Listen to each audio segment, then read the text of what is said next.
బంగ్లాదేశ్ బగ్గుమంటుంది. యూనస్ చేసిన అతిపెద్ద తప్పు ఇప్పుడు బంగ్లాదేశం అల్లకల్లోలం అవుతుంది. ప్రస్తుతం బంగ్లాదేశ్లో ఉద్రిక్త పరిస్థితులు చెలరేగుతున్నాయి. తాత్కాలికంగా ఏర్పడిన యూనస్ ప్రభుత్వం చేసిన చిన్న తప్పిదం వల్ల రోజురోజుకి పరిస్థితులు దిగజారుతూ ఉన్నాయి. గత ప్రభుత్వం ఉద్యోగ రిజర్వేషన్ల విషయంలో మాజీ ప్రధాని షేక్ హసీనాపై పెద్ద ఎత్తున నిరసనలు చేపట్టారు. ఇది తీవ్ర హింసకు దారి తీయడంతో షేక్ హసీనా పదవికి రాజీనామా చేసి దేశం విడిచి పారిపోయిన సంగతి తెలిసిందే. ప్రస్తుతం ఆమె భారత్లోనే తలదాచుకుంటుంది. అయితే షేక్ హసీనా రాజీనామా తర్వాత నోబెల్ గ్రహీత మహమ్మద్ యూనస్ తాత్కాలిక ప్రభుత్వాన్ని ఏర్పాటు చేశారు. యూనస్ ప్రభుత్వం వచ్చిన తర్వాత బంగ్లాదేశ్ పరిస్థితులు సద్దుమణిగి సాధారణ స్థితి చేరుకుంటుందని అందరూ భావించారు. కానీ ఆ దేశ ప్రజలంతా అనుకున్నది ఒకటి జరుగుతుంది, మరొకటిగా తెలుస్తుంది. పరిస్థితులు అప్పటి నుంచి ఉన్నదానికంటే ఘోరంగా విఫలమవుతూ ఘోరంగా బంగ్లాదేశ్ పతన స్థాయికి చేర్చుతున్నాయి. దీనికి ముఖ్య కారణం మహమ్మద్ యూనస్ తీసుకున్న నిర్ణయం అని చెప్తున్నారు. తాత్కాలిక ప్రభుత్వం నేలమట్టమయ్యేలా నోబెల్ గ్రహీత యూనస్ పై ఒక జీవితకాలం ఒక మరకలాగా ఉండిపోయే నిర్ణయం తీసుకున్నారు. ఆయన చేసిన తప్పు వల్లనే బంగ్లాదేశ్ ఇప్పటికీ అగ్నిగుండంగా మారుతూనే ఉంది. అయితే ఆయన చేసిన పెద్ద తప్పు ఏంటి అని ఒకసారి వివరాలు చూస్తే, ప్రధానిగా ఉన్న సమయంలో షేక్ హసీనా జమైతే ఈ ఇస్లామీని పూర్తిగా నిషేధించింది. అయితే షేక్ హసీనా దేశం విడిచి పారిపోయిన వెంటనే నోబెల్ గ్రహీత మహమ్మద్ యూనస్ తాత్కాలిక ప్రభుత్వాన్ని ఏర్పాటు చేయడంతోనే జమైతే ఈ ఇస్లాం పై ఉన్న నిషేధాన్ని ఎత్తివేస్తూ ప్రభుత్వం నిర్ణయం తీసుకుంది. ప్రస్తుతం బంగ్లాదేశ్లో మతపరమైన ఉద్రిక్తలు ఏర్పడడానికి ఈ నిర్ణయమే కారణమని చాలా మంది రాజకీయ విశ్లేషకులు చెప్తున్నారు. ప్రస్తుతం బంగ్లాదేశ్లో మతపరమైన ఉద్రిక్తలు ఏర్పడడానికి ఈ నిషేధం ఎత్తివేయడమే కారణమని తెలుస్తుంది. ఎందుకంటే జమైతే ఈ ఇస్లామీ అనేది ఖిలాఫత్ దేశం కోసం వాదించే ఒక మౌలికవాద సంస్థ. ఈ సంస్థ పాకిస్తాన్కు సపోర్ట్గా ఉంటుంది. ప్రపంచం మొత్తం ఇస్లామయం చేయాలనే ఆలోచనతోనే ఈ పార్టీ పుట్టుకొచ్చిందనేసి తెలుస్తుంది.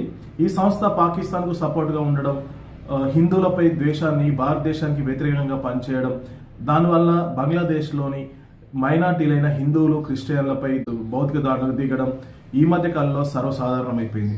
అయితే హిందువులను ద్వేషించే ఈ జమైతే ఈ ఇస్లామీపై నిషేధాన్ని ఆగస్టున 8వ తేదీన యూనస్ ఎత్తేశారు. అప్పటి నుంచి బంగ్లాదేశ్లో మతతత్వం పెరిగి హిందువులపై తీవ్రమైన దాడులు జరుగుతున్నాయి.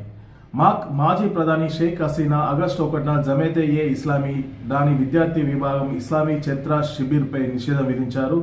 దేశంలోని రిజర్వేషన్లకు వ్యతిరేకంగా జరిగిన నిరసనలో 150 మంది విద్యార్థులు మరణించగా ఈ హింస వెనుక జమైతే ఏ ఇస్లామీ సంస్థ ప్రమేయం ఉందని భావించిన షేక్ హసీనా ప్రభుత్వం ఉగ్రవాద నిరోధక చట్టం కింద వాటిని నిషేధించింది. 1941లో స్థాపించిన ఈ సంస్థ పాకిస్తాన్కు అనుకూలంగా ఉందని, ఐఎస్ఐ ఆదేశాల మేరకే ఇది నడుస్తుందనేసి హసీనా ప్రభుత్వం తెలిపింది. 1971 బంగ్లాదేశ్ విముక్తి యుద్ధంలో కూడా ఈ సంస్థ పాకిస్తాన్ సైన్యానికి మద్దతిచ్చి లక్షలాది మంది బంగ్లాదేశ్ల ప్రాణాలు పోవడానికి ఈ సంస్థ కారణమైందని, ఈ క్రమంలోనే 2013లో బంగ్లాదేశ్ కోర్టు ఈ సంస్థ నియమాలను రాజ్యాంగ విరుద్ధమని పేర్కొంటూ ఎన్నికల్లో పోటీ చేయకుండా ఈ సంస్థను నిషేధించింది. షేక్ హసీనా 2024 ఆగస్టు 5న రాజీనామా చేసి భారత్కు వెళ్ళగా అక్కడ ఈ 3 రోజుల తర్వాత ఆగస్టు 8న యూనస్ ప్రభుత్వం జమైతే ఏ ఇస్లామీ సంస్థపై ఉన్న నిషేధాన్ని ఎత్తివేశారు.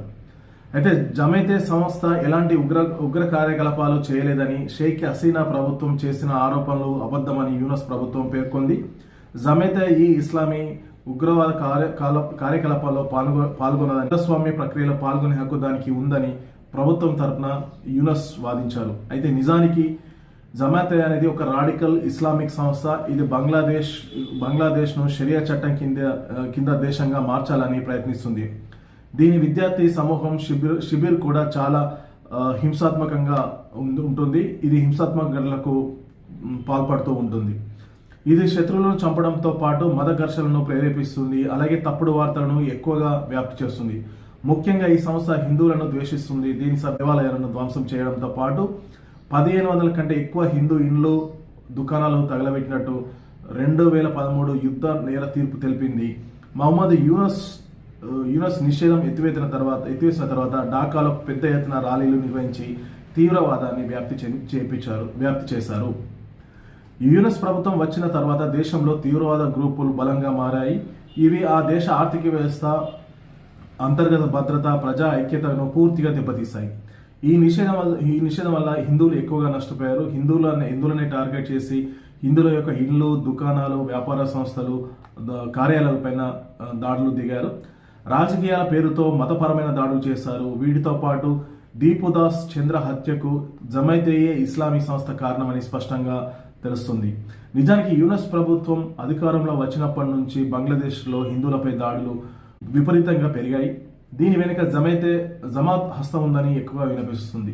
ఎందుకంటే యూనస్ ప్రభుత్వం వచ్చిన తర్వాత దేవాలయాలపై దాడులు పెరగడంతో పాటు హిందూ స్థావరాలపై దహనం, మహిళలపై హింస, బలవంతపు వలసలు వంటి బలవంతపు మత మార్పిడి వంటి కేసులు వెల్లోకి వచ్చాయి. హిందువులకు జమాతే ఒక శత్రువుగా మారింది. యూనస్ తీసుకున్న ఈ ఒక్క నిర్ణయం వల్ల ప్రభుత్వం నేలమట్టమయ్యే అవకాశాలు స్పష్టంగా కనబడుతున్నాయి.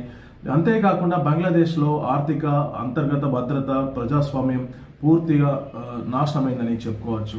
ఈ మొహమ్మద్ యూనస్ తీసుకున్న జమైతే ఇస్లాంపై నిషేధాన్ని ఎత్తివేయడం తీసుకున్న నిర్ణయం చాలా పెద్ద తప్పుగా బంగ్లాదేశ్ ప్రపంచ రాజకీయ విశ్లేషకులు చెప్తున్నారు.